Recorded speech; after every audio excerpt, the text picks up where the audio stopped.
tidak berkelebihan jika kita mau melihat dan belajar dari kehidupan seseorang yang pasti setiap orang kenal. Dia adalah Steve Jobs, telah melakukan perbuatan baik di setiap kesempatan yang ada, sampai membawa ketujuan hidupnya untuk menemukan penemuan yang menjadikan berkat bagi dunia. Walau beliau tidak mengenal Tuhan Yesus, tapi di sini kita mau belajar dari sisi keberhasilannya melakukan tujuan hidupnya. Di sinilah kita melihat kebesaran dan keagungan Tuhan. Lewat anugerahnya secara umum, itu memberkati orang-orang yang melakukan prinsip-prinsip atau nilai-nilai kehidupan yang baik akan menghasilkan yang baik. Oleh karena itu, kita yang telah mengenal Tuhan Yesus seharusnya bisa lebih lagi dalam melakukan perbuatan baik. Bukan untuk mendapatkan keselamatan, melainkan buah atau hasil dari keselamatan itu membawa kita kepada buah-buah perbuatan baik. Kita akan melihat pidato Steve Jobs sewaktu ia memberikan nasihat-nasihat yang indah di acara wisuda Stanford University tahun 2002. Cerita pertama adalah tentang menghubungkan titik-titik. Ibu kandung Steve Jobs adalah seorang mahasiswa muda, lulusan perguruan tinggi yang tidak menikah, dan ia memutuskan untuk mendaftarkan anaknya untuk diadopsi. Dia merasa bahwa anaknya harus diadopsi oleh lulusan perguruan tinggi. Jadi semuanya sudah siap bagi bayi Steve Jobs ini untuk diadopsi. Saat lahir oleh seorang pengacara dan istrinya. Ketika bayi yang ditunggu-tunggu itu muncul adalah anak laki-laki. Mereka yang mau mengadopsi anak memutuskan pada menit terakhir bahwa mereka benar-benar menginginkan seorang anak gadis. Jadi gagallah bayi Steve Jobs ini untuk diadopsi oleh pengacara tersebut. Maka orang tua angkat Steve Jobs yang saat ini itu ada dalam daftar tunggu, kemudian ditelepon di tengah malam dan ditanya, "Kami memiliki bayi laki-laki, apakah kalian menginginkannya?" Mereka berkata, "Tentu saja." Setelah bayi Steve Jobs dalam proses adopsi, kemudian ibu kandung Steve Jobs mengetahui bahwa calon ibu angkatnya tidak pernah lulus kuliah. Dan calon ayah angkatnya tidak pernah lulus SMA. Kemudian ibu kandung Steve Jobs menolak menandatangani surat-surat adopsi. Beberapa bulan kemudian, ketika orang tua angkat Steve Jobs berjanji bahwa suatu hari nanti mau memberikan kuliah, barulah ibu kandung Steve Jobs mau menandatangani surat adopsinya. Kita melihat setiap titik kehidupan dari Steve Jobs yang penuh dengan drama. Sebuah kejadian, pada waktu kejadian kita tidak mengerti, tidak menerima, dan seterusnya. Tetapi lewat apa yang terjadi dengan Steve Jobs, Tuhan mempunyai rencana buat tujuan hidup Steve Jobs yang jauh lebih baik. Kenapa dia tidak jadi diadopsi oleh seorang pengacara yang pasti memiliki masa depan? Kenapa dia harus diadopsi oleh orang yang tidak berpendidikan dan hidup pas-pasan? Karena semua yang terlibat di dalamnya mengerjakan yang terbaik, maka menghasilkan yang terbaik.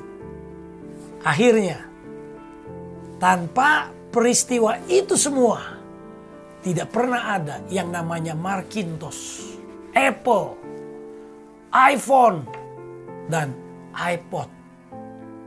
Cerita kedua, Steve Jobs tentang cinta dan kehilangan.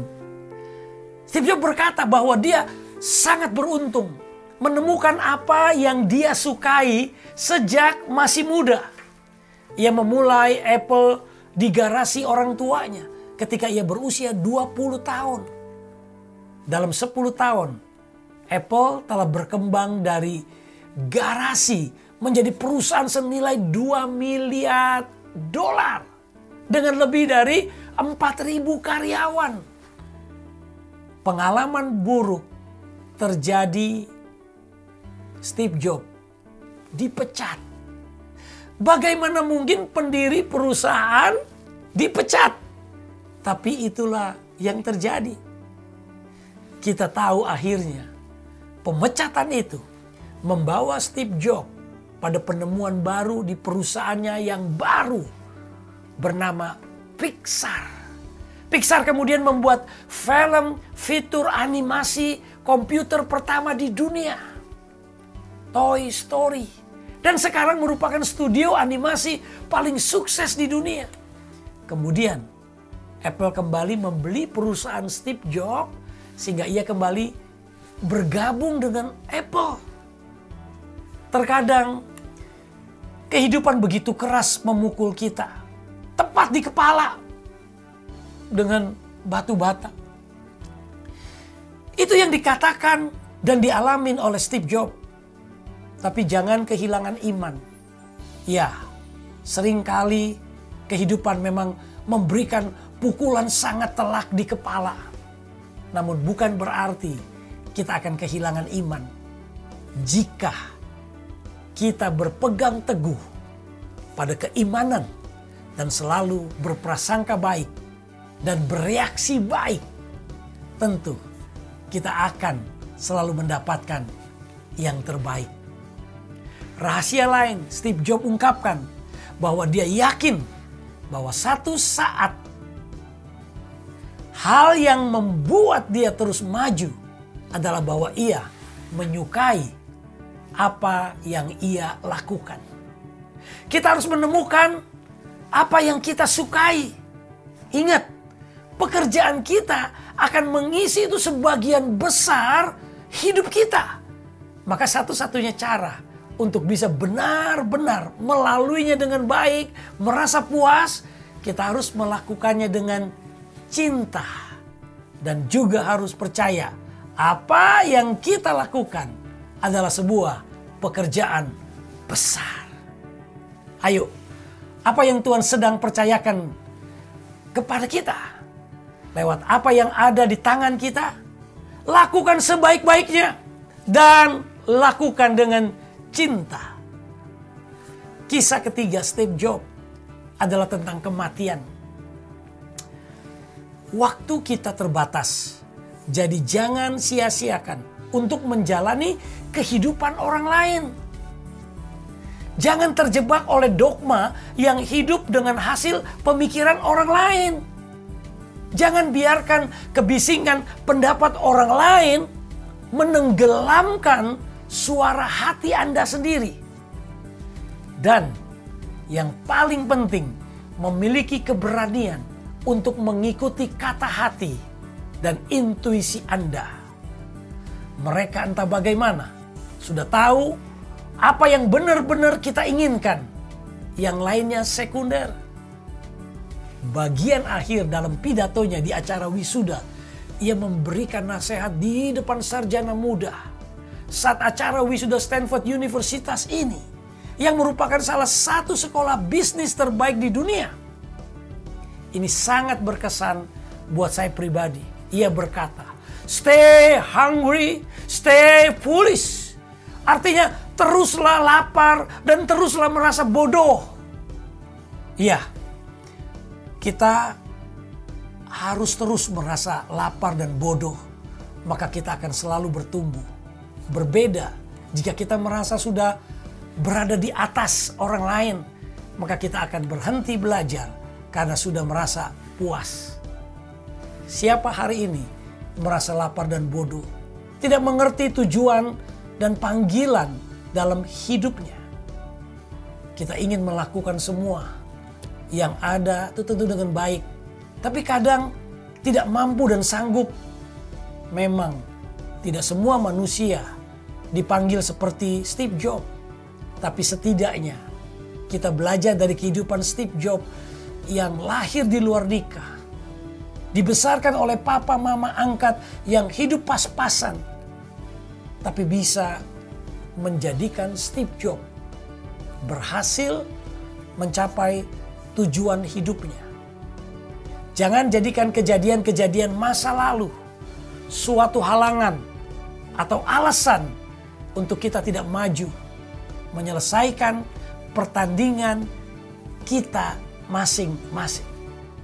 Percayalah, siapapun kita bisa menjadi berkat bagi sesama sesuai dengan porsi kita masing-masing, dengan melakukan yang baik dari hal kecil sampai nanti perbuatan baik itu menghasilkan akibat-akibat kebaikan berikutnya dan lebih besar dan lebih besar.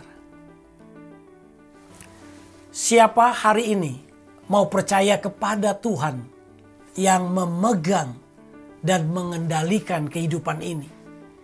Kalau kita tidak pernah menerima Tuhan Yesus sebagai Tuhan dan Juru Selamat, buka hati, berdoa singkat, katakan, Tuhan Yesus Kristus masuk dalam hidup saya, menjadi Tuhan dan Juru Selamat. Saya orang berdosa, tidak bisa menyelamatkan diri saya sendiri. Saya percaya Engkau Tuhan Yesus Kristus, satu-satunya Tuhan dan Juru Selamat. Amin. Jika perlu informasi dan bimbingan lanjutan, hubungi di nomor atau email yang tersedia.